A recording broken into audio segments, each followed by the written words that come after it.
Bisa kita mulai? Tolong untuk host untuk stop screen ya. Ya. Bapak Ibu, Assalamualaikum warahmatullahi wabarakatuh. Selamat datang, selamat bergabung di dalam COVID Talk Muhammadiyah COVID-19 Comment Center yang edisi kali ini, edisi ke-34 adalah telemedicine mempermudah akses pelayanan kesehatan. Telah hadir bersama dengan kita Ibu Apoteker Rima Puspita dari Klik Dokter, kemudian juga Dr. Ferry Rahman, MKM, beliau dari PBID sebagai Wakil Sekjen ID. Kemudian juga sudah hadir bersama kita Ibu Dr. Arlina Dewi, MKes. Ibu Rima, Klik Dokter, Assalamualaikum. Waalaikumsalam warahmatullahi wabarakatuh. Alhamdulillah, terima kasih sudah hadir bersama dengan kami. Terima kasih sama-sama, sudah meluangkan waktunya. Terima kasih atas invitation-nya juga. Salam kenal semuanya.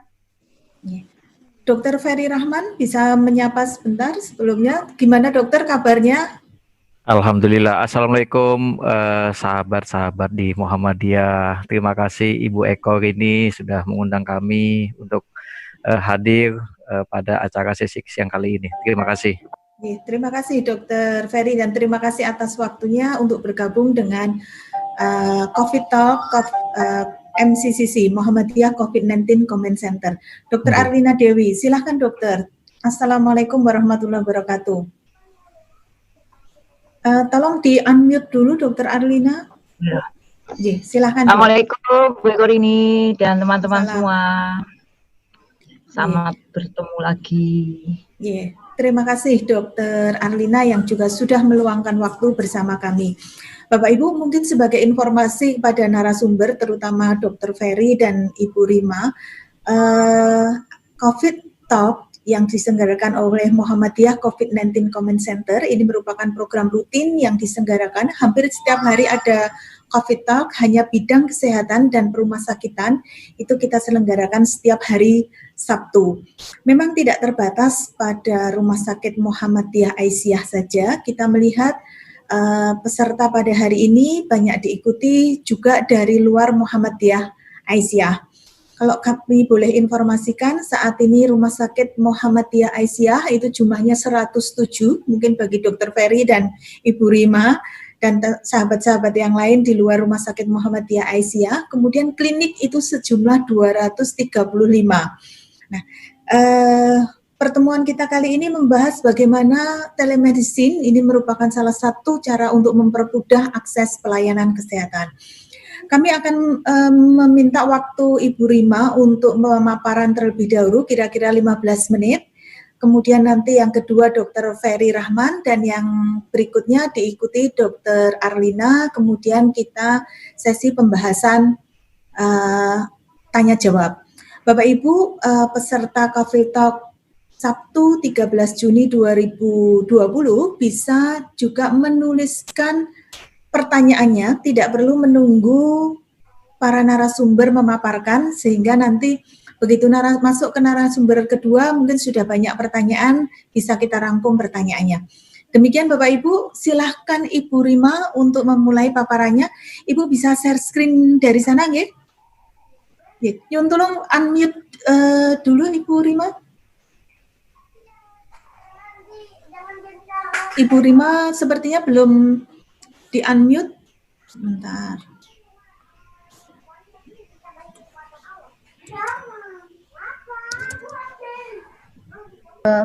Dok? Ya. Tidak bisa share screen, Dok. Oh ya, Oh ya, sudah muncul, Dok. Sudah sekarang. Ya? Oke, silakan. Okay.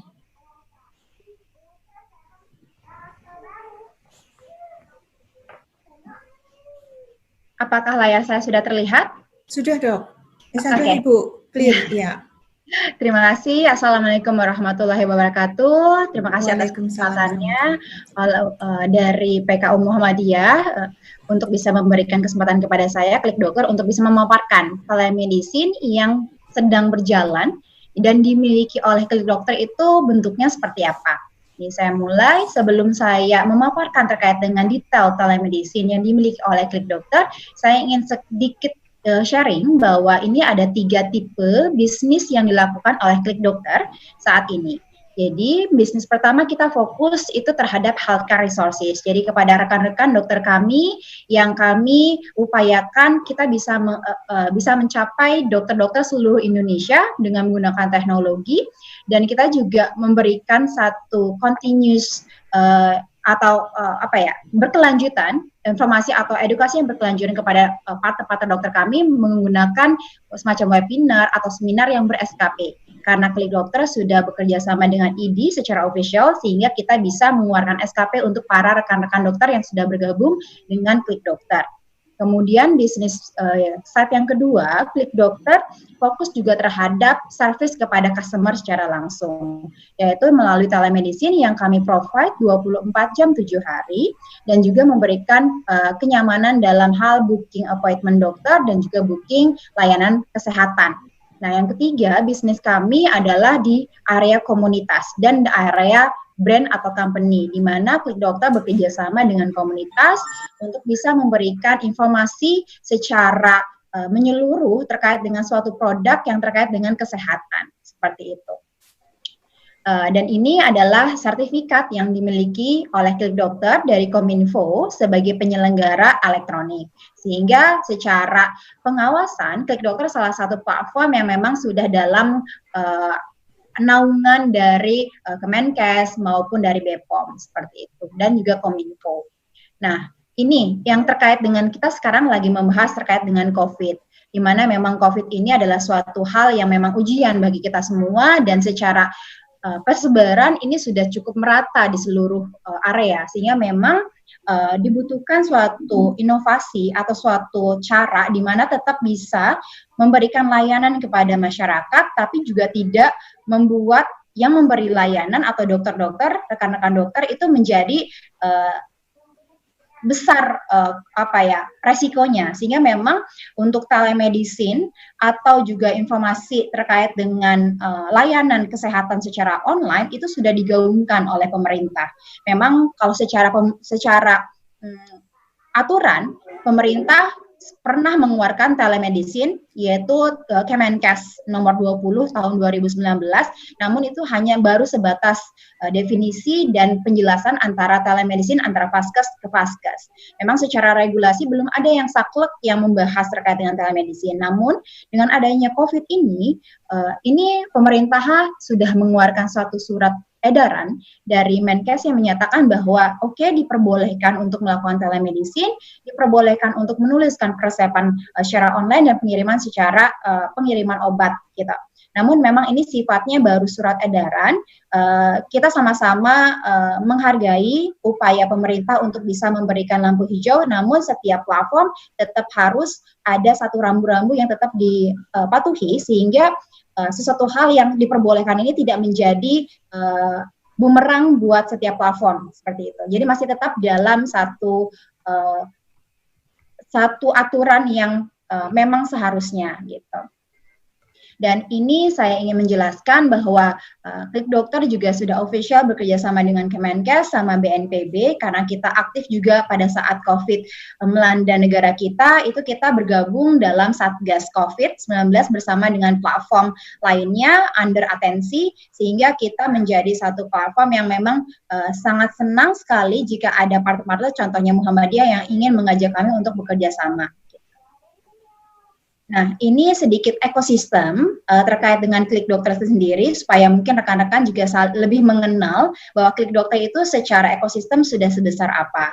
Untuk Klik Dokter sendiri, Klik Dokter memiliki platform bentuknya website maupun aplikasi.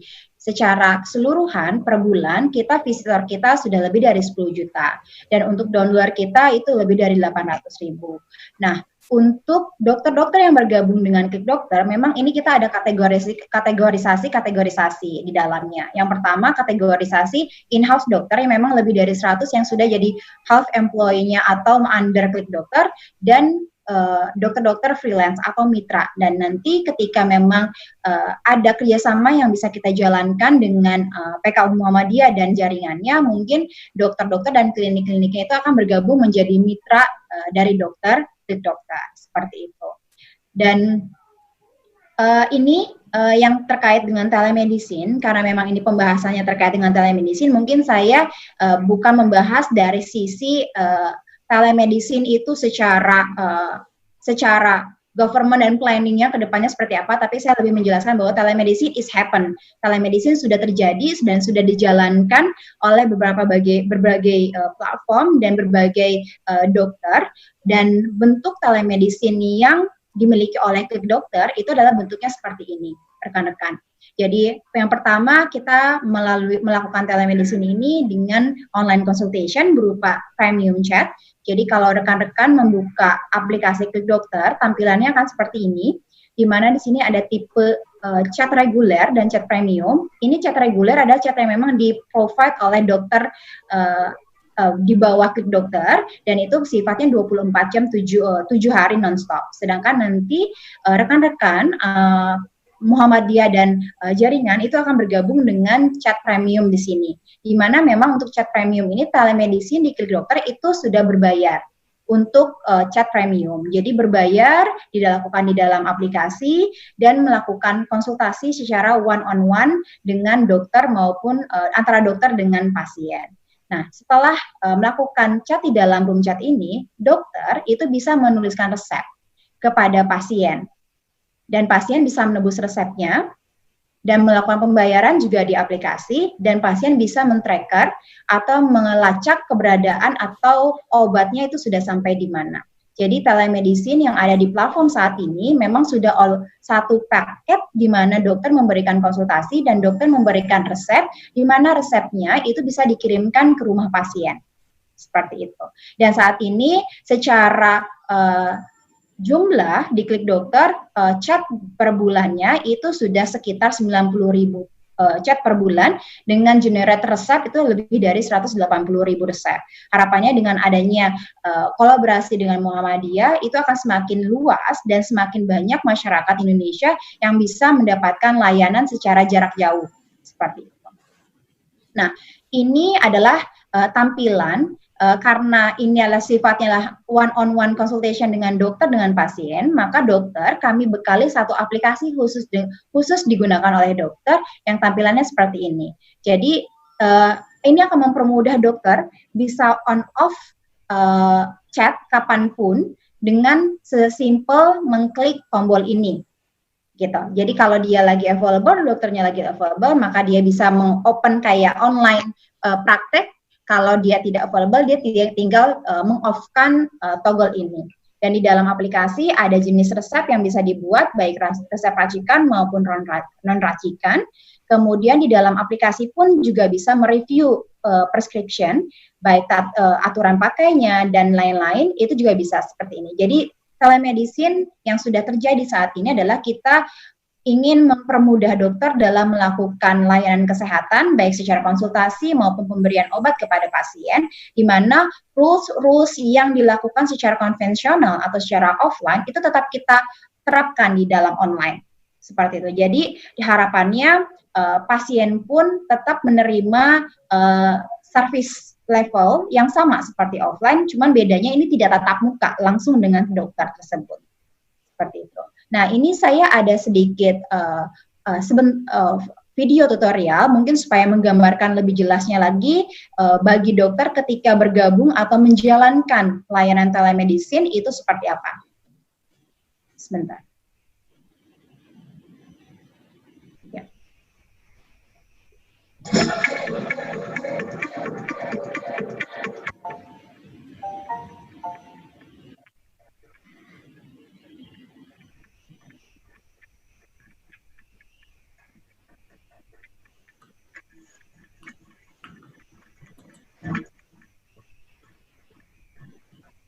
Ya.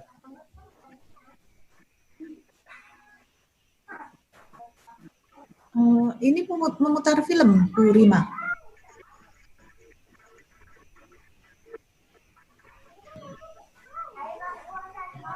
Mohon maaf Bu Rima, ini memutar film ya?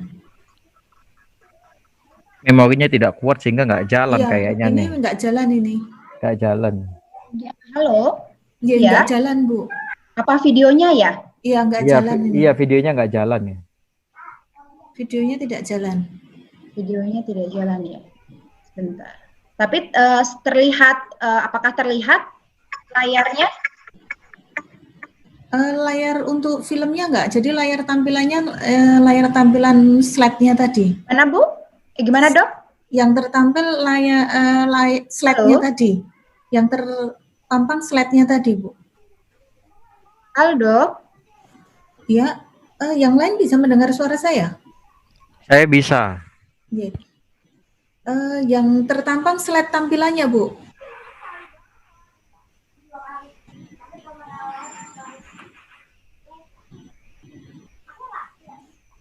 Halo?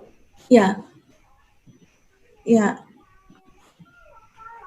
Ibu, yang Bu Rima yang tertampil adalah slide-nya. Oh, oke. Yang tertampil adalah slide-nya ya? Iya. Oke. Sebentar. Mungkin saya harus new share ya. Oke ya. Oh ya, maaf. Saya ulangi lagi ya, Bu. Dok. Oke, silakan. Sudah terlihat? Ya, terlihat. Ya.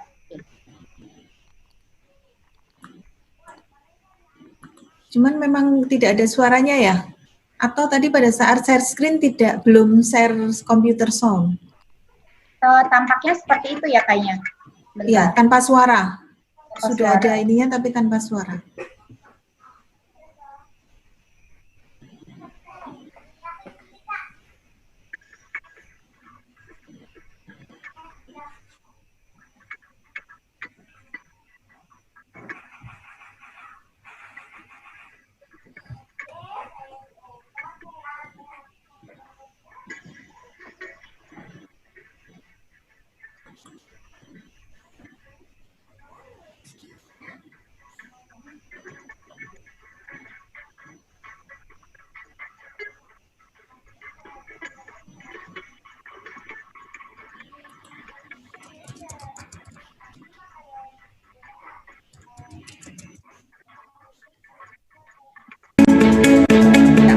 Tidak terdengar.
Berikut adalah video tutorial terkait dengan penggunaan telemedicine dari sisi dokter. Apakah dari rekan-rekan ada yang mau ditanyakan atau saya bisa lanjutkan dulu ke materi selanjutnya? Lanjut aja dulu, Dok, Ibu. Oke, Ya. baik.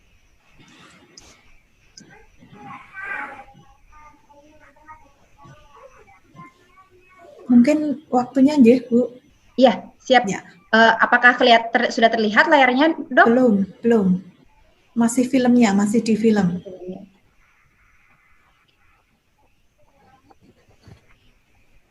Ya, sudah, silakan dilanjut. Oke, jadi penjelasan dari video yang tadi saya sampaikan adalah, jadi selayaknya pasien ketika dia melakukan telemedicine itu konsepnya seperti dia mengunjungi rumah sakit maupun klinik, namun secara online. Kemudian ketika dia pilih rumah sakitnya atau kliniknya, dia akan bertemu dengan dokter tersebut dan melakukan konsultasi dengan dokter tersebut, dan dokter bisa melakukan persepan buat pasien, dan pasien bisa menebus resepnya tersebut. Nah, perbedaannya dengan mungkin platform yang lain, ketika Klik Dokter, telemedicine Klik Dokter bekerja sama atas nama institusi, baik ke rumah sakit maupun ke klinik, maka secara otomatis kita bisa men-set bahwa setiap resep yang ditulis oleh dokter di bawah institusi tersebut itu akan lari ke dalam apotek di dalam institusi tersebut, Dok. Sehingga secara omset obat itu tidak akan lari ke apotek lain. Kemudian nanti obatnya memang saat ini pengiriman obatnya masih dilakukan secara manual oleh institusi tersebut, rumah sakit atau klinik, ke pasien. Namun ketika memang dokter dalam institusi tersebut memang sedang atau melayani pasien yang memang cakupannya adalah di luar kota atau di luar provinsi, maka dia masih bisa memilih pengiriman obat itu masuk ke dalam masuk ke dalam apotek terdekat dari lokasi pasien. Sehingga nanti akan secara otomatis dikirim oleh Grab Express ke rumah pasien. Jadi ini telemedicine membuka peluang luas kepada dokter untuk bisa melayani pasien-pasien memang di luar jangkauan area dokter tersebut, luar kota atau mungkin bahkan di luar pulau, seperti itu, Dok.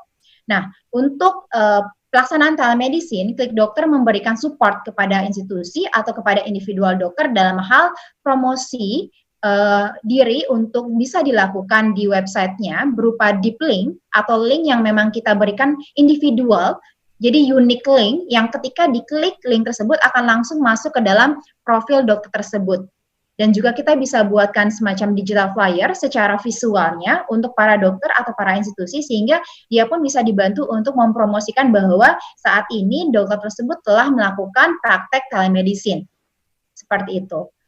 Dan selain dari telemedicine, Dok, informasi bahwa Klik Dokter juga ada online booking, sehingga ketika klinik atau rumah sakit bekerja sama, maka dokter yang melakukan telemedicine juga bisa mengajak pasien tersebut juga untuk visit langsung ke dalam klinik atau rumah sakit dalam melalui aplikasi Klik Dokter. Jadi dia bisa memilih dokternya, bisa memilih tanggal dan jadwalnya, dan nanti dia akan dapat kode booking. Seperti itu, Dok. Jadi online booking ini adalah salah satu peranjangan atau kelanjutan dari telemedicine yang dilakukan secara online. Dan tentu ini adalah manfaat yang bisa didapatkan oleh instansi, rumah sakit maupun klinik, pasti akan nyaman bagi pasien dan bagi dokter, lebih nyaman dan lebih simpel karena semuanya bisa diakses melalui handphone, dan opportunity bagi dokter maupun klinik maupun rumah sakit adalah membuka akses pasien lebih jauh atau lebih luas dibandingkan dengan jangkauan yang saat ini. Seperti itu. Dan karena ada online booking, sehingga telemedicine pun juga karena ada pembayaran di muka, sehingga juga menjamin bahwa pasien atau pasien yang melakukan booking maupun telemedicine itu tidak tiba-tiba di-cancel di tengah. Gitu. Jadi ada sekuritas dan yang pasti sekuritas antara data pasien dan data dokter itu adalah private, sehingga ada garansi bahwa itu adalah data yang hanya ada di Klik Dokter, tidak untuk disebarluaskan. Seperti itu. Dari saya cukup sekian, Dr. Eko Rini. Ya, terima kasih Bu Rima. Sudah ada beberapa pertanyaan di dalam chat room, jadi mungkin Bu Rima juga bisa melihat-lihat dulu nanti mana ya, karena sebagian saya lihat ini nanti mungkin tepatnya Dr. Ferry yang menjawab juga ada. Ya, untuk selanjutnya kita dengarkan dulu Dr. Ferry. Silakan Dr. Ferry. Baik, saya share screen ya. Ya, bisa nggih? Ya, sebentar. Ya, oke. Sudah muncul? Bentar, masih started. Sudah muncul? Ya, sudah. Baik. Bismillahirrahmanirrahim. Assalamualaikum warahmatullahi wabarakatuh. Sebelumnya saya mengucapkan terima kasih.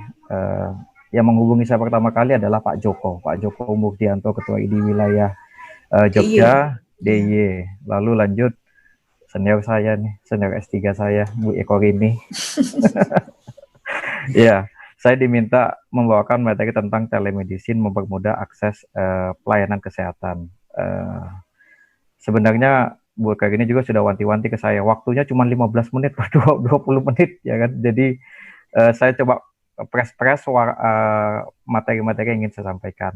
Dan sebelum saya mulai, masih di bulan Syawal, saya mewakili Asosiasi Rumah Sakit Nahdlatul Ulama mengucapkan selamat Idul Fitri, mohon maaf lahir batin, terutama buat sahabat-sahabat di Muhammadiyah. Mudah-mudahan sinergi antara NU dan Muhammadiyah terus berkelanjutan dalam membangun umat dan bangsa. Ya, kita lanjut dari latar belakang. Tadi sekilas mungkin sudah disinggung oleh Bu Rima tentang telemedicine. Saya coba akan membahas dari perspektif dari profesi dari Ikatan Dokter Indonesia. Kita tahu bahwa Indonesia memang terdiri dari kepulauan, distribusi tenaga kesehatan juga masih belum merata, dan rumah sakit maupun vaskes juga lebih banyak berkembang di Indonesia Barat, terutama di Pulau Jawa. Hampir 50% di Pulau Jawa. Dan lagi juga dan lagi ada faktor yaitu pergeseran epidemiologi beban penyakit. Terus JKN terus mengalami defisit, dan hari ini kita memasuki revolusi industri 4.0. Salah satunya mungkin ada sebuah aplikasi startup telemedicine. Kita tahu telemedicine sebagai alat bantu dalam hal pelayanan, jadi bukan sebagai pengganti pelayanan. Saya ulas sedikit dari latar belakang ini. Kalau kita lihat dari distribusi rumah sakit di Indonesia, kita tahu bahwa 50% hampir di Pulau Jawa. Sangat minim sekali mungkin saudara-saudara kita di daerah Indonesia Timur, terutama Maluku maupun Papua, ya, minim akses terhadap pelayanan kesehatan. Saya sendiri pernah bekerja sebagai seorang dokter yang melayani konsultasi, telekonsultasi. Malah yang banyak konsultasi kepada saya itu malah banyak dokter-dokter dari malah warga-warga pedalaman. Bahasanya masih kental sekali, bahasa dari daerahnya masih kental sekali. Mereka sudah sangat rindu, mereka sudah sangat punya keinginan besar untuk mengetahui tentang kesehatan.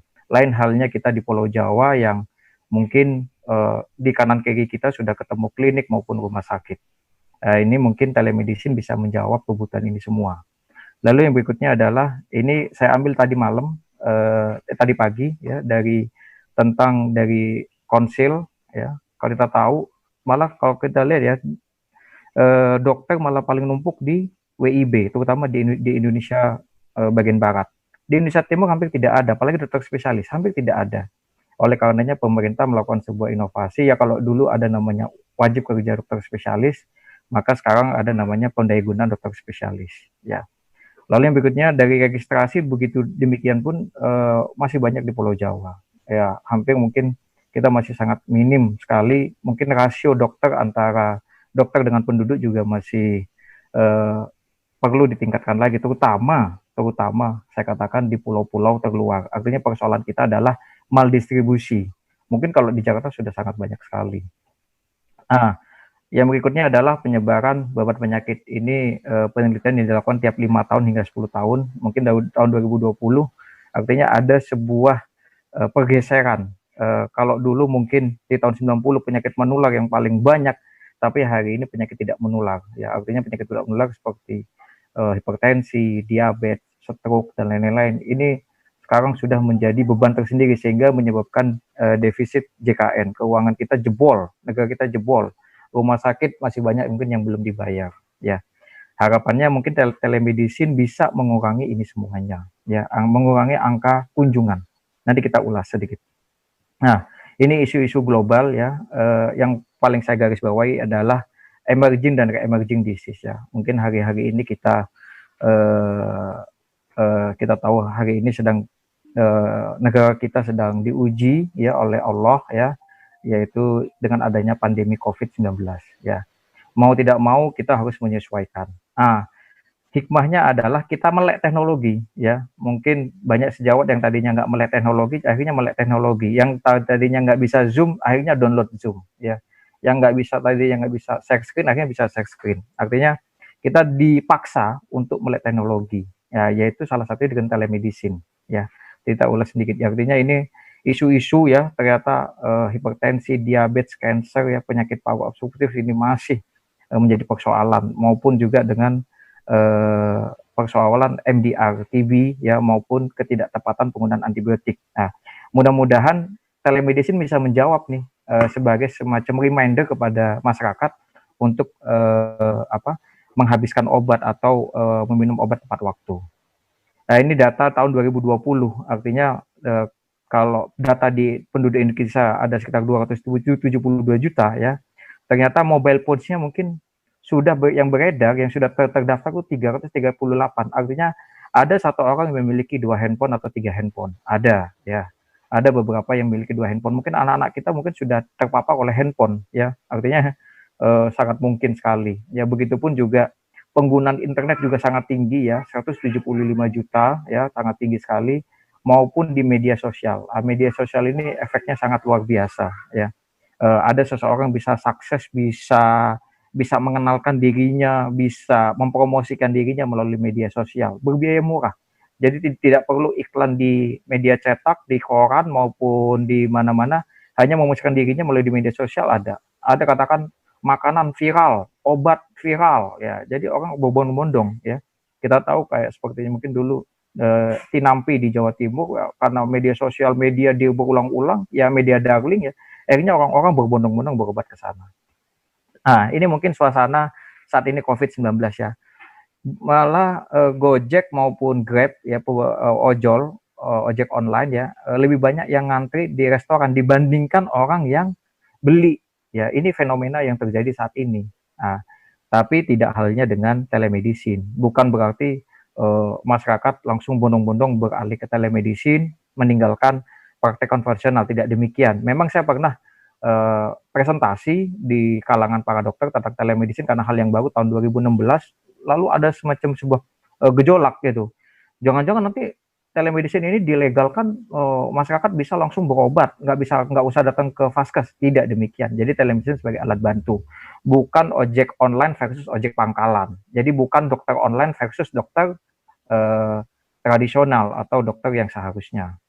Nah, ini mungkin latar belakang di tahun 2020 ya, COVID meluas ya, sehingga menjadi sebuah wabah nasional ya, untuk mencegah memutus mata rantai penularan. Seperti hari ini kita melakukan seminar secara online ya, Zoom ya, artinya kita tidak bertemu tatap muka, social distancing, physical distancing, maupun juga pasien sangat takut datang ke Fasiankes. Gara-gara COVID ini banyak orang tidak mau datang karena mikirnya adalah rumah sakit sebagai sentrum COVID, sehingga mau tidak mau pasien lebih suka berkonsultasi secara online ya. Memang sejak COVID ini yang download kayak aplikasi Klik Dokter sangat meningkat pesat sekali. Nah, yang persoalan berikutnya adalah kepastian hukum. Nah, ini yang menjadi persoalan, nanti kita ulas. Nah, kalau definisi telemedicine ya, saya ulang ya, memang dia remote medical practice, artinya menggunakan teknologi dan telekomunikasi, artinya pemanfaatan teknologi maupun telekomunikasi sesuai dengan kepakaran medis, artinya dalam sebuah pengantaran pelayanan kesehatan maupun informasi kesehatan yang bermutu antara dokter dan pasien. Mau tidak mau seorang pasien dipaksa ya menjelaskan tentang persoalan-persoalannya juga melalui sebuah teknologi. Tetap ada sebuah yang dijunjung tinggi adalah hubungan antara pasien dan dokter. Lalu berikutnya adalah ini mungkin pula sudah berubah ya, kalau hari ini kita memasuki revolusi industri 4.0, artinya kita berbicara tentang Internet of Things, artificial intelligence ya, IoT maupun Internet of Something ya, artinya saat ini pasien sebagai sentris ya. Pasien memiliki data, pasien juga terkoneksi dengan sebuah komunitas ekosistem health service, maupun juga dengan menggunakan bayi elektronik. Katakan dia menggunakan sebuah smartwatch ya, handphone kita saat ini mungkin sudah memberikan sebuah alarm, alert bahwa Anda saat ini kurang olahraga, Anda kurang gerak ya, maupun juga remote monitoring, Anda akan diingatkan sekali kapan kapan kita dehidrasi, kapan kita konsumsi. Artinya predictive outcome juga sangat mungkin sekali. Lalu berikutnya adalah pemanfaatan saat ini. Antar vaskes ini sudah ada, ini sudah berjalan, tadi sudah diulas ya, tahun 2019 sudah ada peraturan Menteri Kesehatan.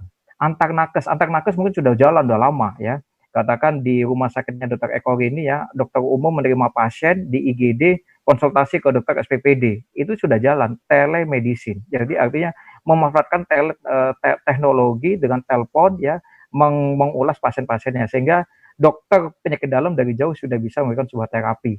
Yang menjadi perdebatan hari ini adalah antara awam ke nakes maupun ke vaskes. Ini menjadi perdebatan. Nanti saya ulas ya.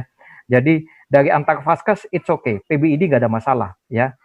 Dan ini juga sejalan dengan Kemkes. Artinya dari puskesmas bisa konsultasi dengan rumah sakit maupun katakan rumah sakit di Gombong tidak ada dokter radiolognya, tapi radiolognya ada di Jogja. Nah, ini sudah ada. PMK-nya sudah ada. Antar nakes juga sudah ada. Bidan konsultasi dengan SPOG sudah jalan. Dari awam ke nakes maupun vaskes ini menjadi sebuah perdebatan. Nah, ini mungkin yang berkembang, mungkin Bapak Ibu sekalian sudah bisa lihat ya, ini aplikasi saat ini yang sudah banyak sekali yang sudah beredar. Kalau di data kami mungkin ada 76 lebih, apa 80 ya. Kalau Mbak Rima dari Klik Dokter ya, ada Halodoc, yang punya pemerintah yang ini yang di tengah, Sehatpedia ya. Ada banyak sekali, ada Aido, Godok, Medical ya, banyak sekali.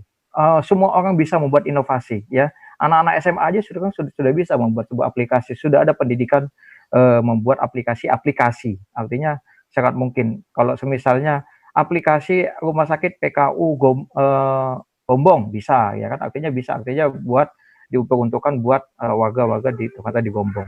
Ini dimanfaatkan secara betul, terutama di era teknologi seperti sekarang ini.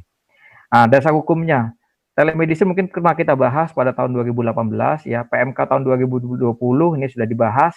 Saya akan mengulas pada tiga aspek ini. PMK 20, SE Menkes ya, surat edaran. Surat edaran kita tahu tidak punya sebuah kekuatan hukum yang sangat kuat ya dibandingkan PMK. Kalau PMK 20 punya kekuatan, apalagi undang-undang.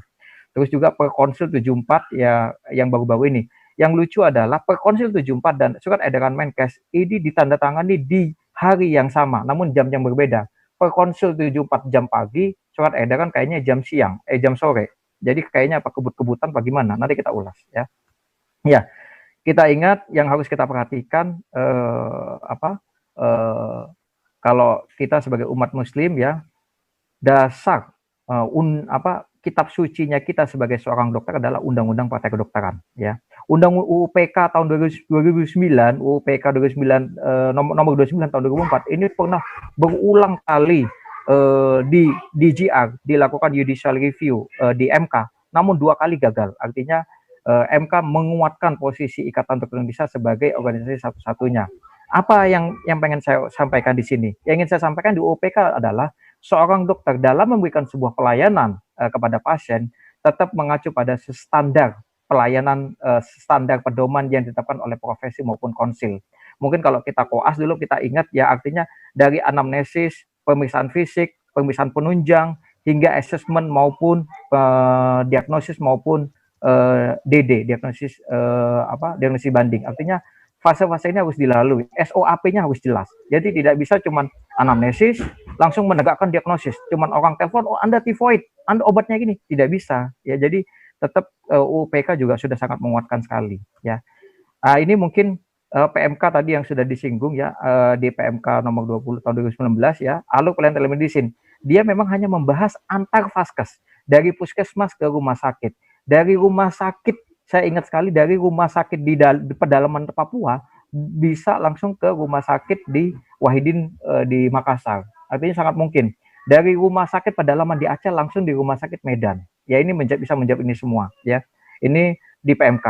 Nah, lalu ini yang paling baru ya.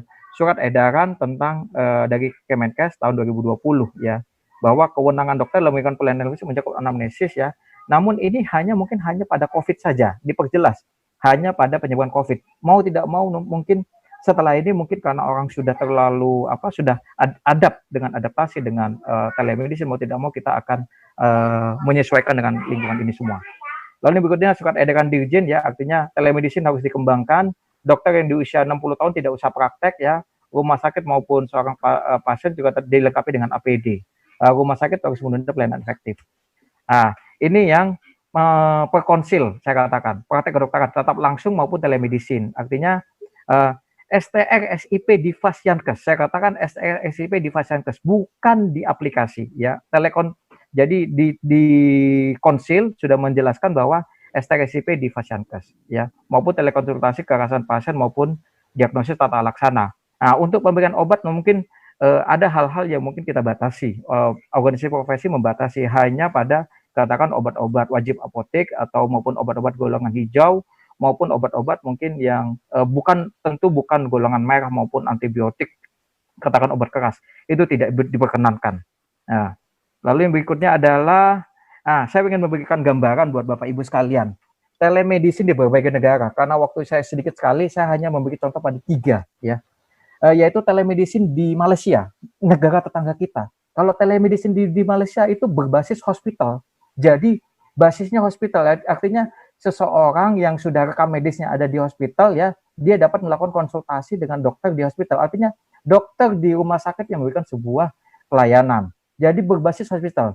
Pemerintah Malaysia, negara Malaysia sudah menetapkan hanya 72 hospital yang bisa melakukan telemedicine.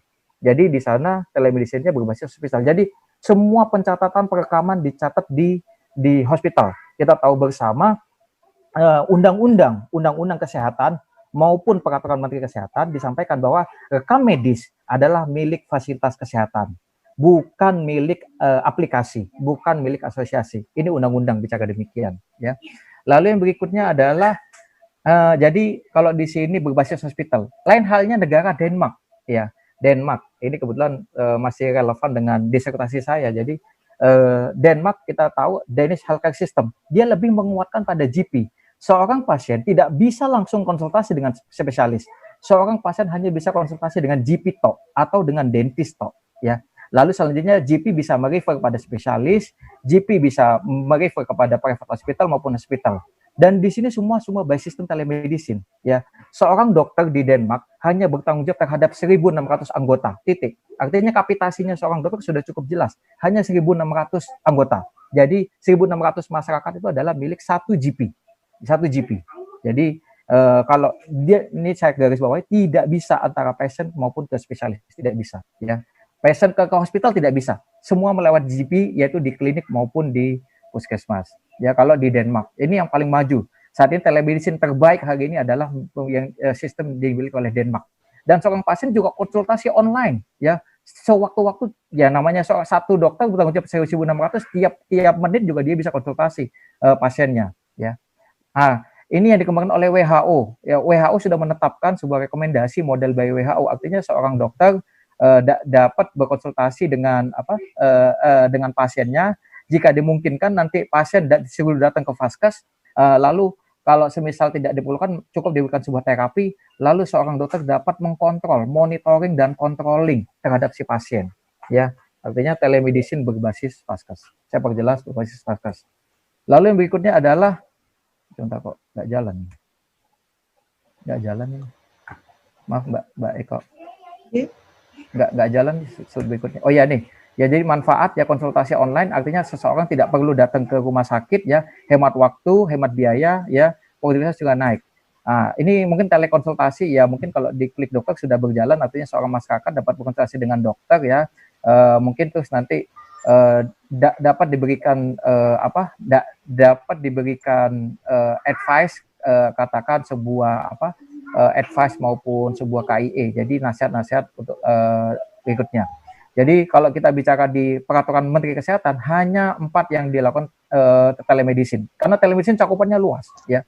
Telekonsultasi 1, yang kedua adalah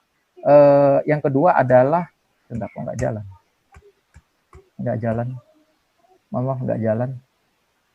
Teleradiologi. Ini satu contoh nih. Saya pernah datang di Aceh. Di Aceh itu dia di sana tidak ada radiologinya.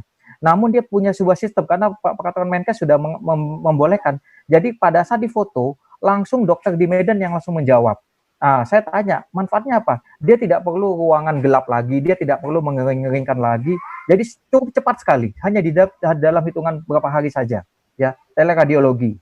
Lalu berikutnya adalah tele USG. Jadi bidan langsung konsultasi dengan SPOG sudah bisa ya. Sebenarnya ada satu contoh lagi tele EKG. Jadi manfaatnya terutama daya jangkauan luas ya, sangat bermanfaat terutama terhadap masyarakat dalam melakukan sebuah pelayanan dimanapun masyarakat bisa konsultasi, mendownload aplikasi apapun itu ya. Dari efektivitas maupun efisiensi pelayanan juga sangat baik sekali ya, tidak perlu menunggu ya. Terus mengurangi kunjungan ke vaskes, artinya hanya kasus-kasus emergensi, hanya pada kasus-kasus kontrol yang perlu diperlukan. Mutu pelayanan juga lebih baik ya, seorang dokter tidak dikejar-kejar waktunya cuma 3 menit konsultasi, namun banyak sekali waktu yang bisa dimaksimalkan oleh seorang pasien. Monitoring, controlling juga penting, maupun informasi maupun edukasi.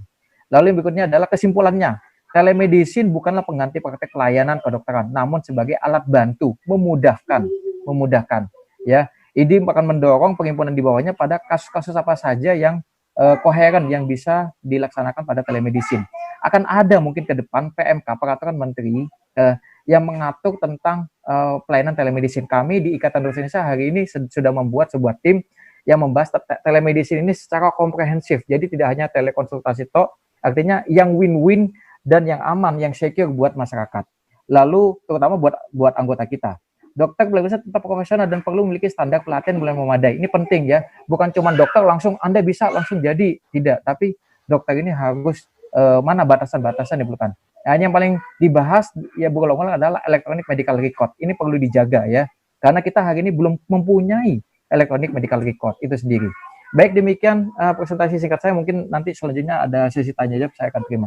Terima kasih. Billahi taufiq wal hidayah. Wassalamualaikum warahmatullahi wabarakatuh.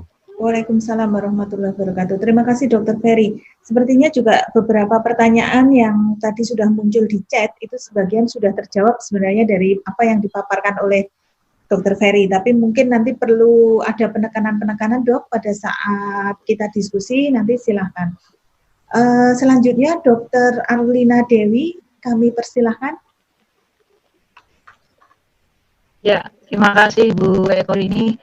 Assalamualaikum warahmatullahi wabarakatuh. Waalaikumsalam warahmatullahi wabarakatuh.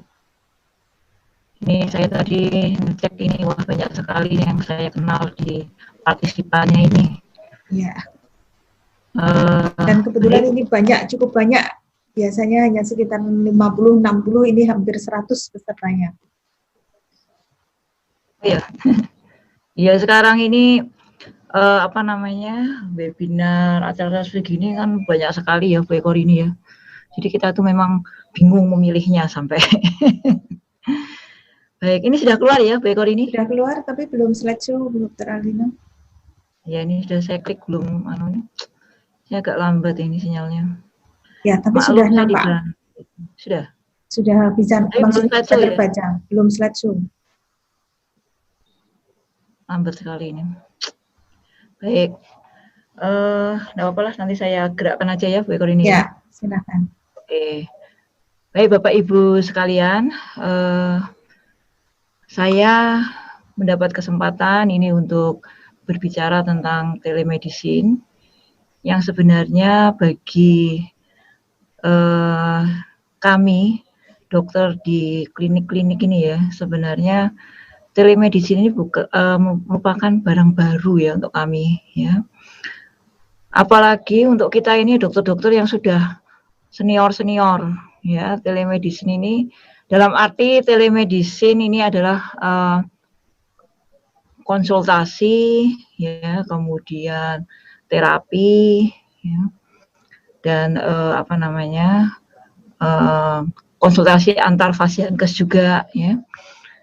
Karena biasanya kita masih melakukan cara-cara kuno. Nah, saya coba akan mendorong, saya kemarin mencoba untuk mencari data. Sebenarnya seperti apa sih sikap dokter itu terhadap telemedicine? Yang menurut saya memang telemedicine ini mulai booming karena COVID ya. Sebelumnya kita santai-santai aja. Saya sendiri sudah berapa kali dihubungi dari seperti Klik Dokter, Halo Dokter dan sebagainya. Tapi rasa-rasanya saat itu belum butuh, begitu ya. Nah, tapi kemudian setelah terjadi COVID Wah, baru ini kerasa sekali ya. Nanti saya bisa tunjukkan ya, bisa tunjukkan beberapa hal yang berpengaruh di klinik. Yang pertama di klinik, yang kedua sikap dokter ya terhadap telemedicine. Topik-topik yang akan saya bicarakan ini ada 4 hal. Yang pertama, perlukah telemedicine? Yang kedua, isu-isu penting pelayanan dengan telemedicine, dan bagaimana sikap dokter terhadap telemedicine. Oh maaf, yang kedua dan ketiga sama ya. Ini isu-isu penting telemedicine hasil kesimpulan dari kuesioner. Ya. Tadi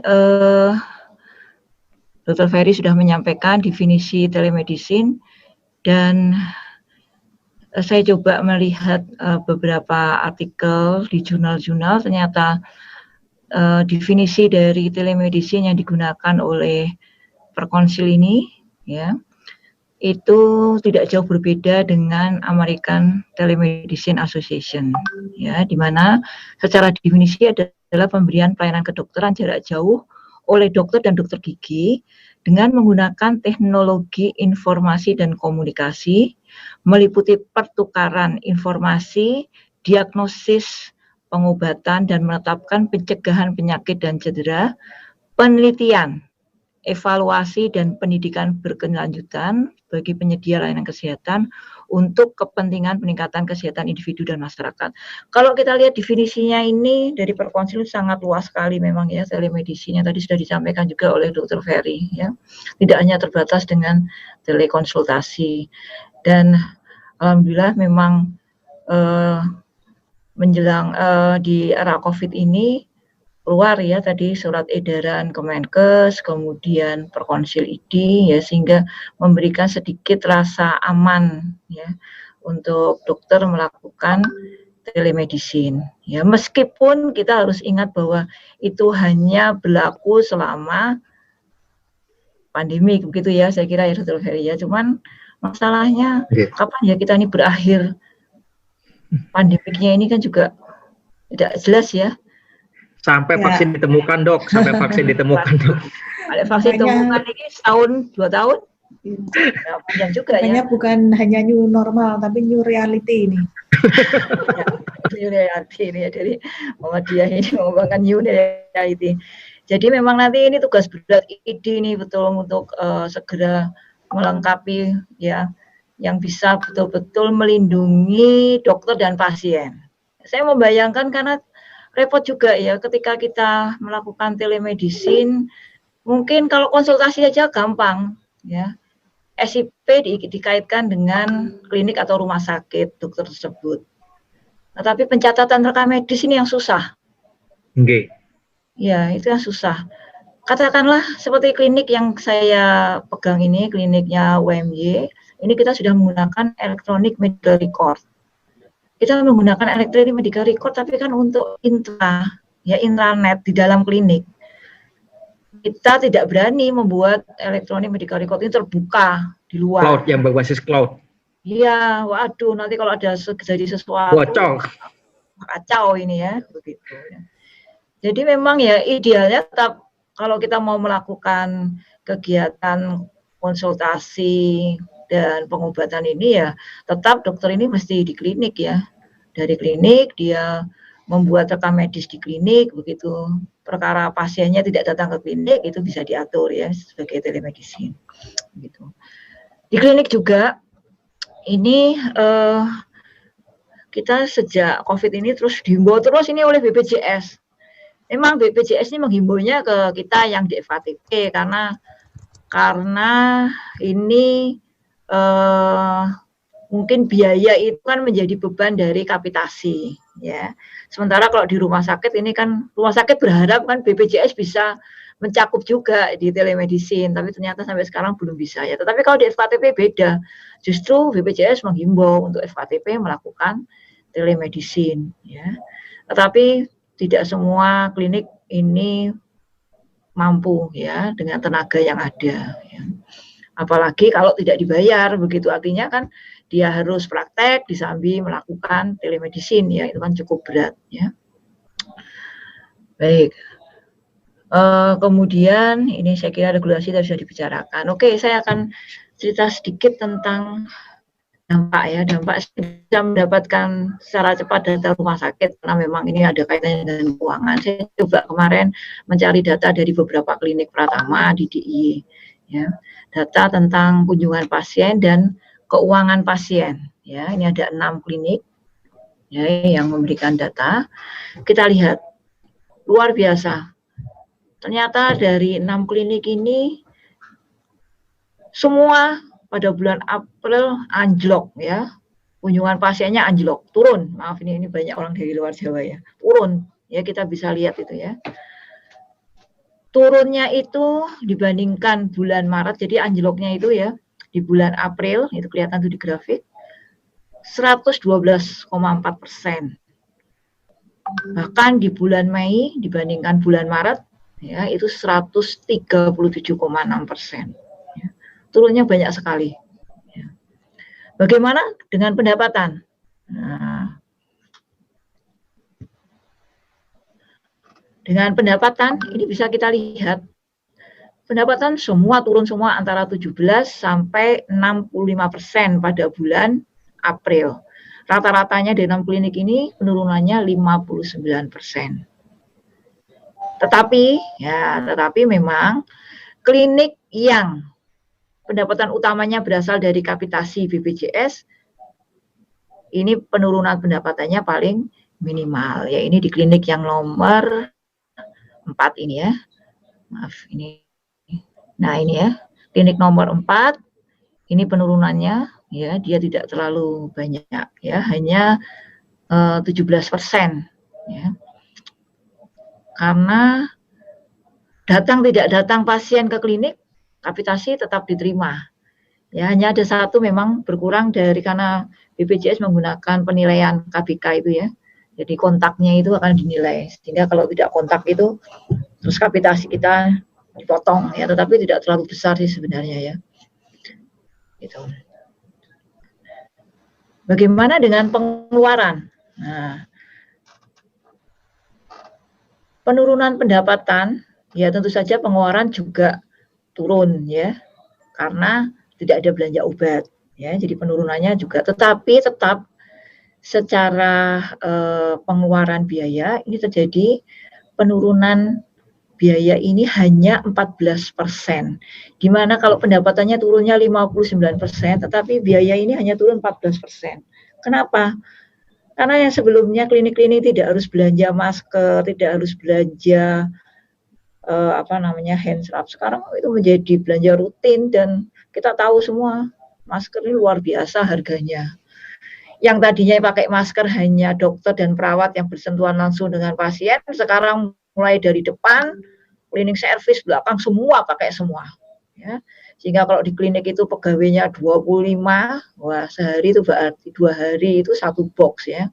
Yang sekarang harganya 150.000, yang dulu cuma 30.000 ya.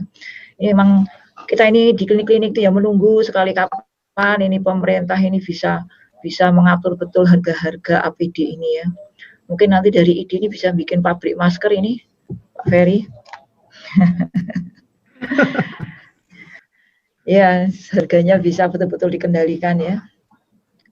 Nah, saya kemarin tertarik memang untuk ingin mengetahui bagaimana sih sebenarnya sikap dokter terhadap telemedicine. Ini saya membuat kuesioner itu baru kemarin dan saya bagi sepertinya jam 8 malam ya.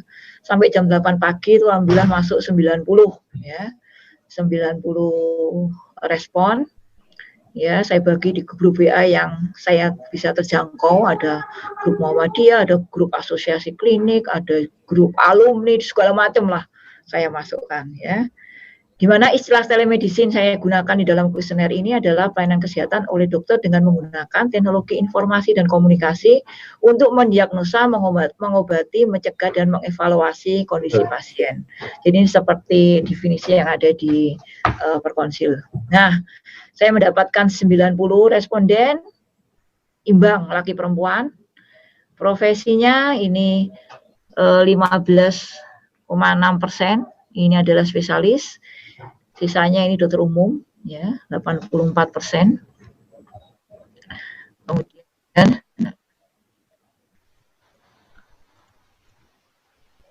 Sekarang bisa cepat ini. Sebentar. Oke. Kemudian tempat bekerjanya dokter ini bisa 13 provinsi yang masuk ya. Saya kira cukup lumayan ini. Memang yang terbanyak yang karena saya orang Jogja jadi mungkin ya yang mau akses ini DIY, kedua Jateng, Jabar ya. Tapi ini ada dari NTT, ada dari Kalimantan Barat, Kalimantan Timur, Bangka Belitung, saya lihat Lampung, Jakarta, Banten, ya itu semua ada di sini ya. Kemudian pengalaman ini, ya saya tanya ini gimana pengalaman praktek menggunakan telemedicine. Ternyata 70% belum punya pengalaman ya menggunakan telemedicine. Kita lihat sekarang karakteristik respondennya. Yang mengisi ini rata-rata bekerjanya 13 tahun.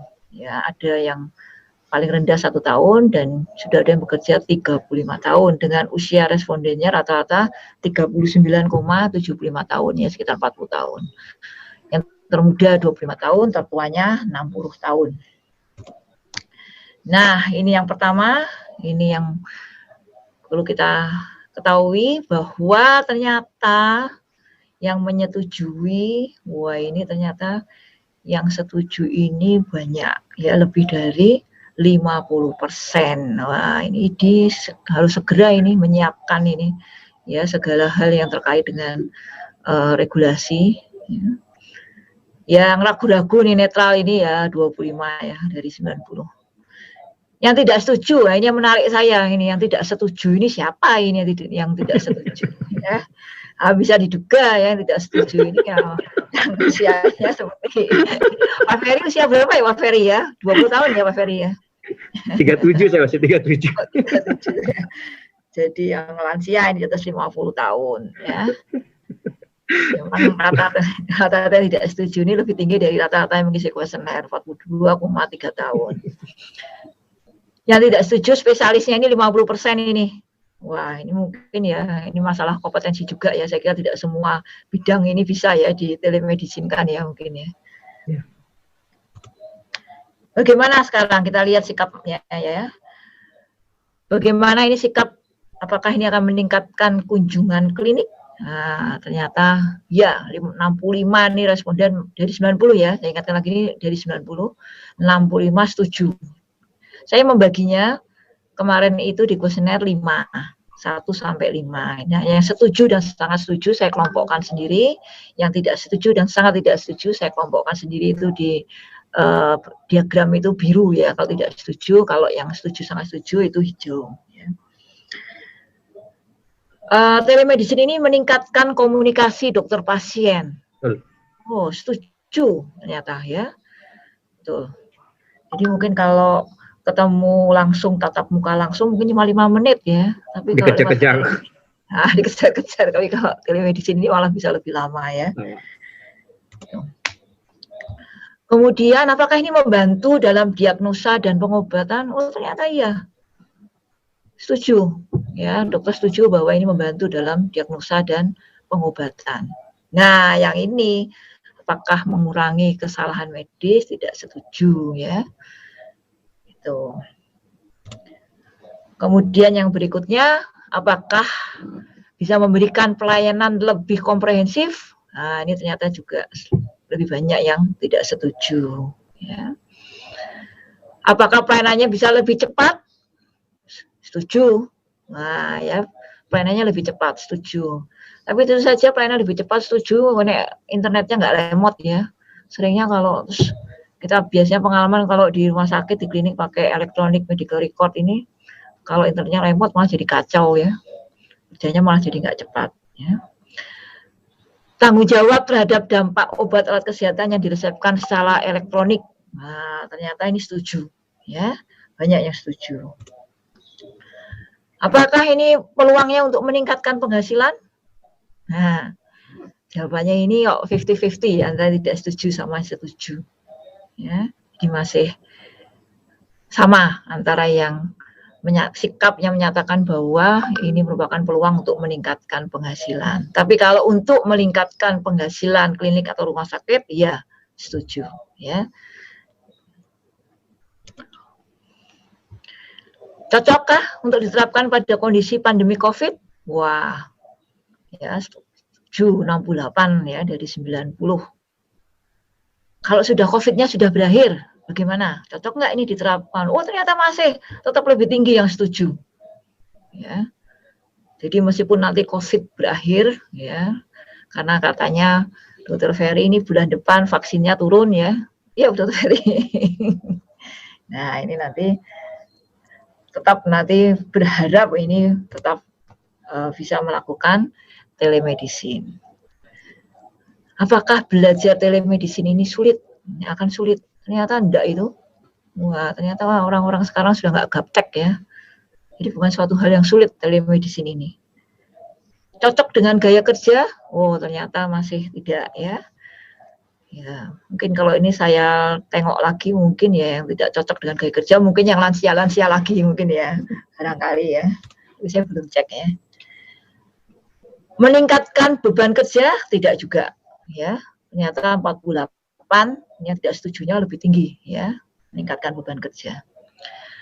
Kemudian apakah ini privasinya ya, keamanan informasi dan privasi. Sebentar, ini kok saya ketutupan. Mengancam kerahasiaan informasi dan privasi pasien. Nah, ternyata tidak setuju ya. Ternyata mereka tidak merasa ini bahwa ini mengancam kerahasiaan informasi dan privasi pasien. Jadi dengan telemedicine ini mungkin ya bisa dijaga ya privasi, tapi ini beda dengan keamanan rekam medis ya. Oke. Lanjut. Waduh, nggak bisa gerak lagi. Ini tampaknya klik kanan next. Error ini. Sebentar. Coba pakai klik kanan next. Hah? Oh iya. Iya dok. Ya. Pakai klik kanan aja dok. Tadi saya klik juga. kanannya nggak keluar juga. Oh ini bisa keluar. Ya. Apakah klinik tanpa telemedicine akan terancam bangkrut? Oh, yang setuju hanya 13 orang. Ya. 40 menyatakan tidak. Ya. Apakah jasa konsultasi telemedicine lebih tinggi dari tatap muka langsung? Nah, ini sikap ya, ini sikapnya. Ternyata tidak setuju. Ya. Jadi ternyata dokter ini masih tetap berharap tatap muka langsung ini ya. Jadi telemedicine ini jasa konsultasinya menurut mereka ini lebih rendah ya, itu tidak masalah ya. Setuju aja. Nah dari situ saya bisa menyimpulkan berarti yang menjadi isu-isu penting ya, terkait dengan sikap dokter tadi ya. Saya menyimpulkan dari hal-hal yang tidak setujunya tinggi ini berarti harus menjadi perhatian kita dalam pelayanan telemedicine. Yaitu yang pertama, bagaimana telemedicine ini bisa meminimalkan kesalahan medis. Pelayanannya dapat dilakukan secara komprehensif. Masalah keamanan dan privasi pasien, ya. Income dokter, ya. Fit dengan kebutuhan dokter, dan masalah keamanan, privasi dan confidentiality. Ya. Ini harus diperhatikan dalam pelayanan telemedicine. Dan dianggap sebagai benefit, yaitu komunikasi dokter pasien ini lebih baik, pelayanannya lebih cepat, membantu dokter dalam diagnosa dan pengobatan, income klinik atau rumah sakit akan meningkat. Telemedicine ini bukan sesuatu yang sulit, dan ada tanggung jawab terhadap isi dan dampak e-resep. Ya. Ini yang dianggap benefit di dalam pelayanan telemedicine. Terakhir, kita harus tidak lupa juga bahwa yang penting juga adalah dari pengguna. Dan saya berharap nanti ada penelitian berikutnya yang melihat dari sisi pasien ini sebagai pengguna. Tapi ya dari penelitian di masyarakat Cina tua, ya orang-orang Cina tua ini, ternyata faktor-faktor yang berpengaruh terhadap penggunaan telemedicine ini adalah kemudahan teknologinya, ya, mudah dipahami, simple, kepuasan kepelayanan yang diberikan, dan kualitas informasi. Saya kira itu. Terima kasih Bu Eko Rini. Ya, terima kasih Dokter Arlina. Bapak Ibu, sudah banyak yang masuk pertanyaan melalui Zoom chat. Yang raise hand ada 1 orang yang raise hand di partisipan.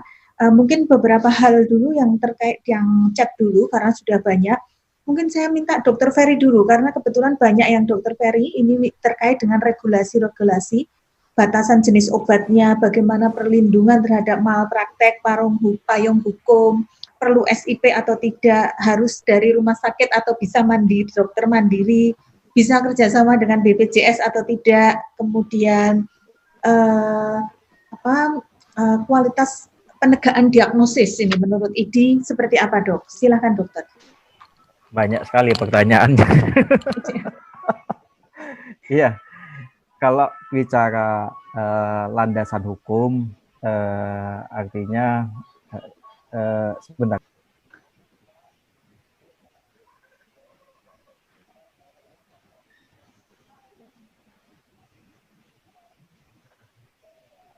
Halo, ya lanjut. Ya, silakan, Pak. Kalau bicara landasan hukum, kalau bicara hari ini ya kita mengacu pada Perkonsil. Artinya Perkonsil sesuai dengan amanat UU. Memang Undang-Undang UU PK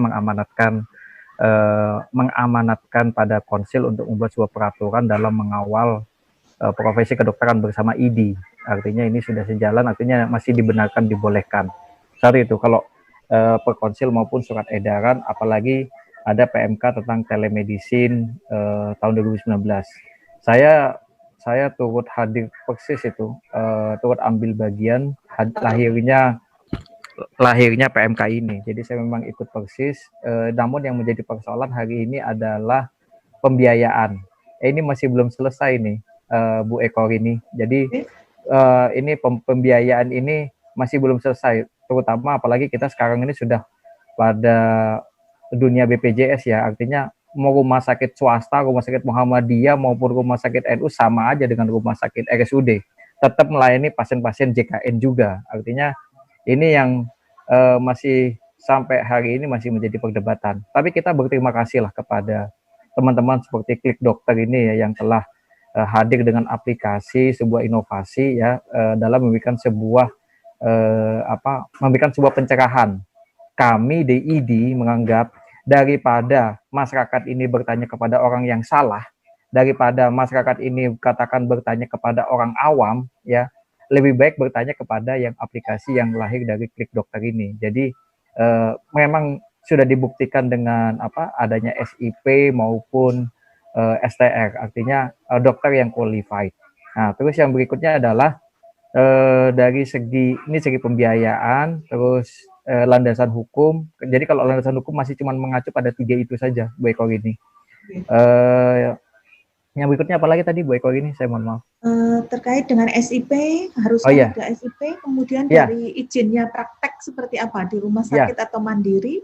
Iya, kalau SIP kita masih mengacu pada PMK 2052 ya, itu jadi kalau kitab sucinya Al-Qur'an itu adalah Undang-Undang Praktek Kedokteran, lalu ada PMK 2052. Nah, itu juga SIP-nya masih didasarkan kepada di Faskes Kesehatan ya. Teman-teman yang bergerak hari ini melalui di startup ini memang memaksimalkan artinya tetap mengedepankan harus adanya SIP, itu penting. Itu artinya SIP-nya bisa di Faskes mana saja. Nanti kalau tidak salah nanti Mbak Rima nanti bisa menjelaskan, dari dokter yang sudah bergabung di Klik Dokter itu ada yang spesialis, ada yang dokter umum ya, ada yang dokter di puskesmas, itu nanti bisa dijabarkan. Artinya yang bergabung kalau nggak salah di Klik itu tidak boleh dokter yang tidak ada SIP maupun STR ya, begitu ya Mbak Rima ya, gitu. Itu mungkin nanti jadi kalau bicara acuan harus SIP di Faskes. Lalu yang berikutnya apa lagi, Bu Eko gini? Terkait dengan tadi Faskes sudah, kemudian jam prakteknya apakah sama dengan SIP-nya? Kan bisa 24 jam 7 hari, nanti mungkin juga disambung Bu Rima nanti ya. Iya. Okay. Kalau kalau di aplikasi ini kan cuma sebagai alat bantu, artinya mendekatkan hubungan antara pasien ke dokter. Artinya pasien ke dokter, artinya batasan katakan jam konsultasi antara pasien dengan dokter itu dibatasi di ruang praktek, maka pasien bisa berkonsultasi secara online, secara daring melalui sebuah aplikasi startup. Artinya semua data bisa diberikan sehingga pada saat nanti datang ke Vaskes, sehingga dia tuh lebih waktu yang ketemu antara pasien dengan dokter itu dia lebih bermanfaat sehingga lebih berguna karena hampir semua katakan anamnesisnya semua sudah bisa dilakukan melalui secara daring. Itu kalau masalah jam praktek memang tidak ada batasan. Saya tidak tahu kalau di Klik Dokter apakah ada batasan. Kayaknya nggak ada dokter standby online 24 jam, nggak ada juga, ya kan? Apalagi selama COVID kayak gini, selama COVID seperti ini, ya kan? Kita benar-benar new normal ini masuk hari ini masuk, besok nggak masuk. Jam kerja yang tadinya prakteknya 12 jam, hari ini cuma 6 jam ya. Saya mungkin kalau secara daring nanti Bu Rima nanti yang menjelaskan. Yeah. Tapi artinya apalagi di kode etik kedokteran juga penting sekali buat dokter memperhatikan kesehatan dirinya sendiri. Ya. Ya, terima kasih Dokter Ferry. Selanjutnya Bu Rima, beberapa hal yang saya catat dari pertanyaan di chat itu bagaimana rekam medisnya untuk telemedicine, kemudian keamanan dari rekam medis tersebut, siapa yang bertanggung jawab, kemudian tadi obat melalui Grab Express itu bagaimana nanti informasi dan edukasi obat, serta ada yang menanyakan tarif juga, jadi terkait dengan ternyata penelitiannya Dr. Arlina tadi, dan terkait dengan kualitas penegakan diagnosis karena hanya melalui konsultasi saja tanpa pemeriksaan fisik. Silakan Bu Rima. Ya, bismillahirrahmanirrahim. Assalamualaikum warahmatullahi wabarakatuh. Terima kasih. Ketarikannya, pertanyaannya cukup banyak ya di sini. Senang saya melihatnya. Jadi pertanyaan pertama adalah terkait dengan medicine delivery. Memang kalau mungkin pertanyaan pertama tadi adalah terkait dengan medical record. Memang kalau untuk medical record, Klik Dokter ini menempatkan bahwa kita sebagai platform digital, kita adalah record health record. Jadi health record, semua aktivitas yang dia dilakukan di dalam aplikasi itu ada tersimpan, baik secara history chat, history dia dapat resep apa, kemudian history dia kunjungan ke Vaskes mana, itu terrecord di dalam aplikasi. Namun kita belum mencapai atau belum menggarap medical record karena kami percaya bahwa medical record itu adalah misalnya wewenang dari masing-masing Vaskes. Tapi tetap belongingnya itu tetap di pasien. Jadi ketika ada Vaskes yang memang memperbolehkan dan mau melakukan integrasi dengan aplikasi kami, kita sangat open. Sehingga medical record yang memang sebenarnya belonging dari pasien itu bisa dibawa kemana-mana pasien itu pergi. Seperti itu. Tapi ketika memang Vaskes itu tidak membuka integrasi, maka yang ada tersimpan di aplikasi kami itu hanya history chat, adalah anamnesa dokter, kemudian history prescription, sama history dia ketemu janji dengan dokter siapa. Itu, Dok, untuk yang medical record. Nah, untuk keamanan seperti apa?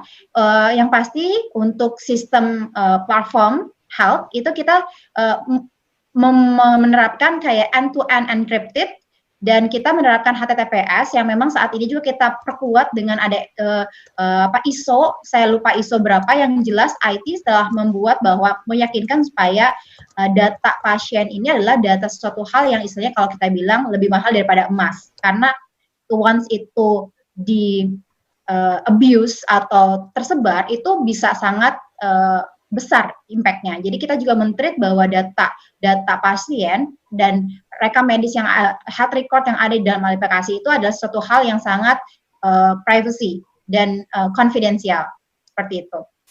Nah, untuk cakupan obat yang diberikan dokter-dokter kami di dalam melakukan telemedicine, pada dasarnya itu kita memang memberikan satu guideline, bahwa satu SOP, bahwa setiap dokter melakukan live chat di aplikasi kami itu harus ada mengikuti standar yang kami buat. Contoh pertama, dokter harus melakukan anamnesa sesuai dengan keluhan pasien dan memberikan alternatif diagnosis. atau diferensiasi diagnosis, bukan diagnosa secara pasti, menjudge itu tidak. Dan kita juga memberikan SOP bahwa dokter diperlukan memberikan saran-saran seperti kayak self medication ataupun juga upaya-upaya untuk mengurangi keluhan yang dirasakan oleh pasien, dan tetap di akhir harus menyarankan ketika dokter melihat red flag dari pasien yang melakukan konsultasi itu tetap disarankan untuk melakukan tatap fisik dengan dokter di Vaskes. Jadi tidak langsung serta-merta kita membuat bahwa telemedicine ini adalah pengganti, tidak, tapi betul kata Dr. Ferry dan Dr. Alina adalah sebagai pelengkap seperti itu. Sehingga akan mempengaruhi juga dengan tarif, karena di Klik Dokter tarif online itu harus lebih murah, bahkan mungkin setengahnya atau sepertiganya lebih murah dibandingkan tatap fisik, karena tatap fisik itu tidak akan bisa tergantikan seperti itu. Nah, untuk jam praktek itu memang selayaknya kita ingin membuat telemedicine ini sesimpel mungkin dan istilahnya semudah mungkin dia on off kan sesuai dengan keinginan dia. Makanya tadi on off-nya itu semudah dia meng-on off-kan toggle. Ketika toggle-nya dia on, berarti dia muncul di aplikasi kami dalam kondisi live. Ketika dia off-kan, berarti dia tidak muncul di aplikasi. Gitu. Jadi mau kapanpun, misalnya kalau dokter enak, kalau sambil lagi makan, sambil nonton, masih bisa dapat duit ya Dok Ferry ya, sama Dokter Alina ya. Kalau yang harus keluar rumah dulu, kerja dulu. Kalau dokter buka sekarang dengan ada telemedicine, cuman buka kayak gitu aja udah bisa dapat pemasukan seperti itu. Ya, jadi tambahan. Waktunya sangat fleksibel. Cuman dari platform sangat menekankan ketika dokter mitra kami meng-on-kan toggle live chat, itu memang dalam kondisi memang dia siap untuk menerima chat. Karena kita juga sangat memperhatikan SLA kepada pasien. Di kita ada standar 1 menit respon, Dok. Jadi untuk dokter-dokter yang telemedicine melayani chatnya itu lebih dari 1 menit, kita ada reportnya dan kita akan bisa melakukan reminder bahwa Dok mohon untuk responnya tetap baik, karena sekarang demand user terhadap telemedicine tinggi, tapi demand-nya juga tinggi. Banyak netizen nyinyir juga tinggi gitu. Jadi kok dokter lama menjawab segala macam. Jadi hal-hal itu yang memang menjadi satu pertimbangan para mitra dokter kami yang bekerja sama, bahwa service level terhadap user dalam kecepatan dari menjawab itu juga harus diperhatikan. Itu. Nah, kemudian untuk batasan obat yang dikirim oleh partner Grab, memang obat-obat yang dikirim oleh Grab itu kita bataskan. Jadi untuk obat-obat psikotropika narkotika dan bentuknya injeksi itu kita larang untuk diantarkan. Gitu. Tapi secara persepan memang kita tidak membatasi. Jadi memang itu adalah SOP di internal kami bahwa dokter-dokter untuk meresepkan secara jarak jauh obat-obat ini sebenarnya dihindari. Gitu. Seperti itu untuk pembatasan obat. Dan kalau terkait dengan KIE obat yang diantarkan disampaikan oleh siapa? Yang jelas pasti akan disampaikan oleh dokter. Langsung pada saat dia meresepkan obat, dia juga bisa langsung memberikan edukasi terhadap penggunaan obat, dan di platform kami juga sudah disediakan kayak notes atau cara pakai obat. Jadi dokter bisa menginput cara pakainya dan notes tertentu, misalnya apakah obatnya harus direkons dulu, harus dicairkan dulu baru dikonsumsi atau seperti apa, itu bisa ada notes dan itu terrecord di history prescription-nya pasien di aplikasi. Seperti itu. Kemudian apalagi ya tadi ya? Oh, cara registrasi. Cara registrasi sesimpel download aplikasi, klik Dokter for Doctor, dan ada link nanti yang bisa kita sharekan di sini, atau nanti mungkin bisa email saya, bisa share ke sini untuk bisa digunakan oleh rekan-rekan dokter. Namun Klik Dokter melihat dari sisi alangkah lebih baiknya jika mitra dokter yang bergabung dengan Klik Dokter adalah mitra dari satu institusi, dari satu vaskes, antara vaskes klinik ataupun vaskes rumah sakit. Jadi kerjasama antara Klik Dokter itu lebih baik adalah di Klik Dokter dengan vaskesnya, maupun tingkat lanjutan maupun tingkat pertama, sehingga untuk dokter-dokter yang bergabung dalam vaskes tersebut, naungan hukumnya jauh lebih kuat dibandingkan dengan individual dokter yang bergabung langsung dengan Klik Dokter. Walaupun saat ini memang kita ada mitra yang memang membawa nama individual dokter itu ada, tapi kita lagi mencoba supaya yang bermitra dengan Klik Dokter adalah bentuknya Vaskes. Sehingga nanti dokter-dokter under Vaskes tersebut yang bisa bergabung dengan kita. Karena terkait dengan perlindungan hukum, seperti itu juga sudah menjadi sorotan di Klik Dokter. Itu dok. Mungkin kalau ada pertanyaan yang saya terlupa, mohon di reminder. Saya rasa sudah semua untuk Bu Rima. Selanjutnya Dokter Arlina mau menambahkan. Sebelumnya saya mohon Dokter Ferry dan Bu Rima, bila berkenan mohon bisa permintaan beberapa partisipan. Ini untuk share file bisa di-sharekan di Zoom group chat ya. Silakan. Saya sudah. Oh, tapi belum muncul ya? Saya sudah. Di saya sudah send. Oh, sudah share ya? Iya. Saya cari di chat kok belum muncul ya? Oh iya, ini ke private ya jatuhnya. Coba saya chat lagi ya. Saya apa pas tunya itu apa? Iya. Everyone ya, tolong. Ya saya tekan, saya cek lagi baik. Silahkan Dokter Arlina. Halo, Dokter Arlina masih ada? Ya, silahkan Dokter Arlina. Ya, saya lihat sebenarnya tidak ada pertanyaan untuk saya ini dulu ini. Iya. mungkin, Silakan tambahan dari. Ya, baik. Jadi mungkin sudah saatnya memang kita tenaga kesehatan ini memang perlu ini memikirkan betul tentang telemedicine ya. Karena menurut saya ini memang era baru ya. New reality yang harus kita hadapi ya, tapi tentu saja kita memang tidak bisa bergeraknya terlalu cepat ya, tidak bisa bergerak terlalu cepat. Tapi kalau terlalu cepat malah oleng. Nah ini memang kita harus betul-betul aturan-aturan regulasi ini harus betul kita pahami betul, kemudian hal-hal yang terkait dengan kepentingan pelayanan kesehatan, misalnya pelayanan sifatnya komprehensif ya. Karena kan kalau di model seperti dokter maupun yang lain-lain ini rekam medis ini hanya berupa record, sehingga ketika pasien ini dengan keluhan yang sama dia kemudian kontrol kedua dengan dokter yang lain tidak bisa membuka recordnya ya, betul ya Bu Rima ya? Gimana Bu Kalau Rima? kita Jadi yang disampaikan kita dokter bisa membuka catatan rekam medisnya pasien ya, artinya jadi, kita bisa tahu apa yang dia peroleh ya di klinik, kita bisa melanjutkan. Tetapi karena ini bukan sifatnya bukan rekam medis ya, jadi ini yang mungkin saya coba menambahkan mungkin yang dimaksud Bu Rima, kita tahu di peraturan Menteri Kesehatan maupun di undang-undang rekam medis ada milik Vaskes. Saya pernah kerja di RSUD Tangerang Selatan. Rekam medis itu adalah milik rumah sakit. Yang dikasih ke pasien itu resum medis. Mungkin yang diberikan itu resum medis mungkin ya. Kalau rekam medis kita tidak bisa biasanya. Ya, betul, resum medis dok. Kalau yang detail-detailnya memang ada di Vaskes ya dok ya. Vaskes ya, betul.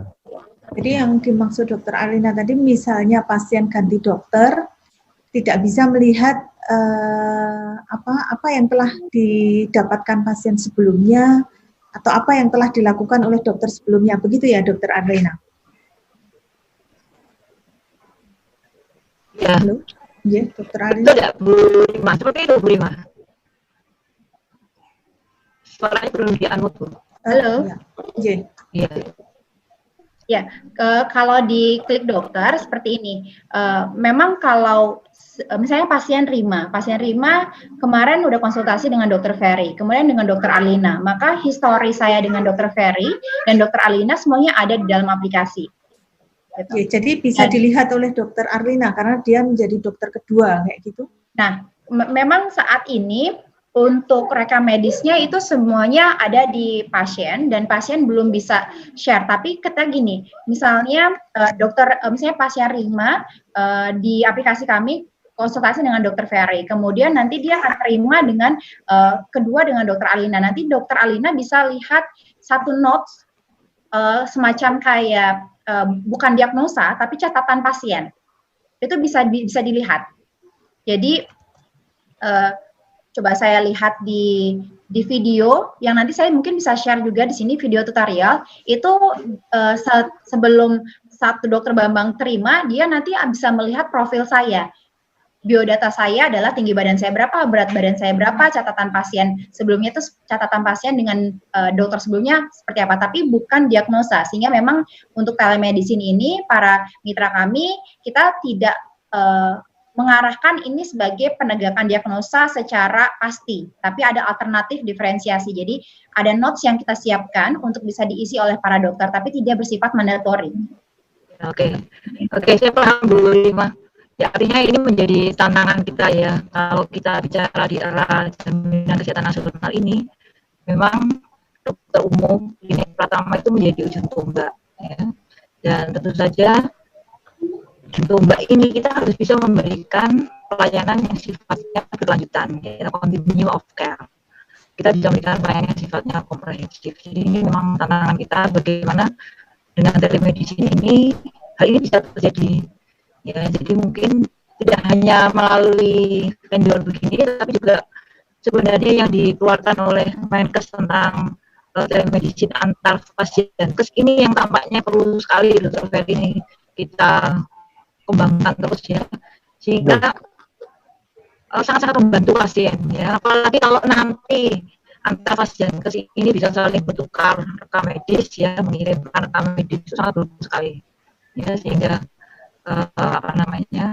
continue of care dari pasien ini betul-betul terjamin. Misalnya pasien habis mondok begitu, kemudian harus mendapatkan perawatan di klinik Pratama kan sebagai kepesertaan BPJS-nya itu enak ya. Saat ini kan rujuk balik itu surat-surat kiriman itu kan jarang ya berjalan dengan baik. Tapi mungkin dengan model telemedicine ini hal seperti ini menjadi hal positif. Gitu. Ya saya kira itu Bu Eko ini. Ya, terima kasih Dokter Arlina. Bapak Ibu, ternyata waktu kita terasa cepat nih.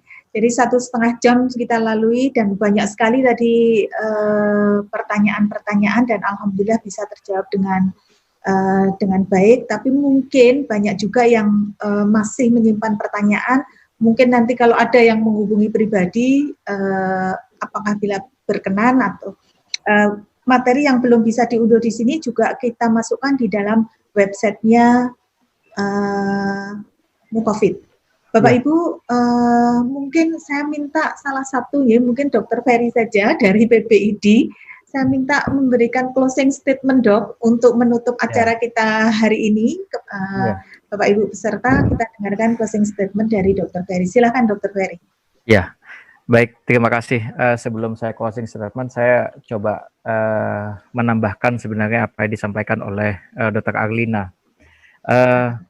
Kalau tidak salah di Denmark itu, Danish Healthcare System itu, jadi satu dokter bertanggung jawab terhadap 1.600. Artinya dia punya cloud besar. Negara mengembangkan sebuah cloud bersama. Artinya kalau semisal seseorang berkunjung ke Surabaya, dia tercatat di Jakarta, nanti dokter yang di situ katakan emergensi bisa mengakses, tapi itu cloud milik pemerintah. Ya, kalau tidak salah diskusi terakhir di Kementerian Kesehatan, Pusdatin akan mengembangkan sebuah cloud bersama, artinya yang diperuntukkan untuk RSUD maupun rumah sakit yang diperuntukkan untuk Vaskes bersama. Kalau tidak salah untuk rumah sakit pemerintah sudah jalan. Kalau rumah sakit swasta mungkin belum. Artinya nanti penyimpanan bisa di situ nanti. Ya, seiring dengan hadirnya peraturan Menteri Kesehatan tentang Electronic Medical Record. Itu mungkin Bu Arlina. Yang terkait dengan closing statement, Bapak Ibu sekalian, terima kasih Bu Eko Rini atas undangannya.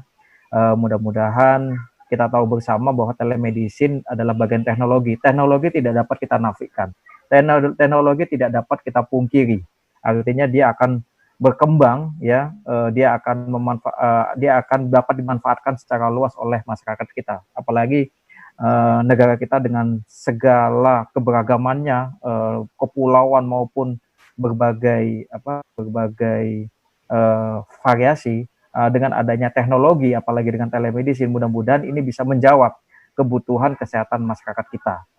Cuma nanti mungkin perdebatan peraturan ini perlu dikembangkan seterusnya, terutama nanti Kemkes terus akan berkoordinasi dengan organisasi profesi supaya akan ada telemedicine yang pertama adalah melindungi anggotanya dulu, yaitu karena untuk masyarakat pasti bermanfaat. Yang kedua adalah masyarakat dan anggota, terutama anggota ID, anggota dokter-dokter maupun anggota baik itu bidan maupun perawat tenaga kesehatan semua secure, dia dapat dilindungi. Nah, saat ini persoalan yang muncul hari ini adalah persoalan malpraktek itu adalah pelayanan di real nyata. Nah, kita belum pernah mendengar persoalan-persoalan yang muncul di baik itu telemedicine. Mudah-mudahan ini bisa menjawab. Mudah-mudahan acara diskusi ini terus berlangsung, acara yang sangat baik. Mudah-mudahan bermanfaat buat Bapak Ibu sekalian. Dari saya mungkin mohon maaf jika ada hal yang kurang berkenan. Saya akhiri. Wassalamualaikum warahmatullahi wabarakatuh. Waalaikumsalam warahmatullahi wabarakatuh. Terima kasih Dr. Ferry. Bapak Ibu, kita ucapkan terima kasih kepada Dr. Ferry, Bu Rima dari Klik Dokter, dan Dr. Arlina atas waktunya dan atas sharingnya apa yang disampaikan pada hari ini. Dan saya mungkin tidak akan menyimpulkan karena pembicaraan kita tadi sangat luas, mulai dari regulasi-regulasi, kemudian demandnya masyarakat, kemudian bagaimana sikap dan harapan para dokter, sampai aplikasi dan bagaimana nanti kemungkinan risiko atau dampak yang timbul dari itu cukup luas, sehingga tidak saya simpulkan menjadi satu kesatuan, tapi menjadi PR besar kita bahwa telemedicine ini akan merupakan hal yang dibutuhkan untuk mempermudah akses ke pelayanan kesehatan. Demikian Bapak Ibu, saya mohon maaf bila bersama dengan Bapak Ibu ada kendala-kendala teknis dalam pelaksanaan COVID Talk kali ini. Sekali lagi terima kasih Dr. Ferry, Ibu Rima, dan Dr. Arlina. Saya Eko Rini Listiawati dari Muhammadiyah COVID-19 Comment Center undur diri. Billahi taufik walhidayah. Assalamualaikum warahmatullahi wabarakatuh. Waalaikumsalam. Monggo silakan bila mau bertutur sapa bisa di-unmute Bapak Ibu. Ibu Eko ini nanti materi saya kirim ke